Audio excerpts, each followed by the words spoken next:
with Dave O'Connell, Chief Designer for Mitsubishi. Now we're standing in front of the iCar, which this is an all-electric car, I understand? No, this one's actually a gas engine car, but there is an all-electric version that we're testing in Japan right now and looking to go on sale early next year, solely in Japan at this time. Well, I can understand with obviously the price of gas being what it is, this has got to be something that would be in great demand here in the States. Any idea when it might be coming our way? I can't say right now. We really can't deliver any exact dates on when but we have a huge group of engineers and people in Japan working on this right now to really try and bring it to market as soon as we can. But you have to understand, you can't bring something to market until it's really ready. So we want to make sure it's right, it works, and that's why we're testing it now in Japan, and we'll be testing it in parts of North America next year as well. It's a very exciting concept. It's a very legitimate execution. This is one of the few EVs in the world now that is actually coming off an assembly line. The batteries are coming off an assembly line. The car is coming off an assembly line. It's not a pipe dream where we're gonna build it someday. It's happening now. Okay, so let's start with the gas version of this car. What kind of gas mileage does it get? Tell me a little bit about the range, the packaging. Okay, well, this car is a very unique car because it's what they call a K-Class car. And the K-Class cars are only sold in Japan. They're very narrow and they're limited to length. And they also have a 660cc gas engine in them, which is a tax bracket.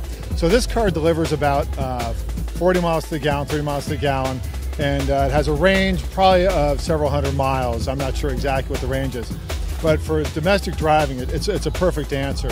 What makes this car particularly interesting and noteworthy is the fact that it's a small car, but they sort of reshuffled the deck, if you will, in the packaging. The wheelbase is very long. The distance for the passengers to sit in is very large. So, I'm 6'5". I can ride around in the back seat of this car all day and not have to go to a chiropractor afterward. And that's what really separates this car from other cars in its class. And it really made for a perfect platform for which to then base the electric version of the iCar on. Okay, so tell me a little bit about the electric version. I think what I understand, it'll cost about $1.50 to charge the car. It has about a 100-mile range. It has a top speed of about 85 miles an hour. So you have two choices of batteries. It has a 110 receptacle, which basically you plug in at night, you drive it off in the morning. It has about a 12-hour charge. It also has a 240 receptacle, which you can do what we call a hot charge in about 6 hours. So it's a really, really fast turnover. You don't have to wait 2 days to get your car back. So on a day-to-day driving basis, it's an excellent solution to an electric car because you can plug it in, go to work, and drive it home, no sweat. Now, from an engineering standpoint, there's no reason why an all-electric car can't be a high-performance car. Can you comment on that for me? Oh, sure. And again, I'm a designer, not a powertrain guy, but absolutely. I think that electric cars always kind of had a bad rap of being small cars that aren't very appealing. It's like a penalty car. It's like something you have to drive, not that you want to drive. But electric motors deliver amazing torque. So can you apply that torque and those principles to a high-performance car, a rally art version of another vehicle? Absolutely. Could you have an electric Evo? What a concept. What an amazing concept.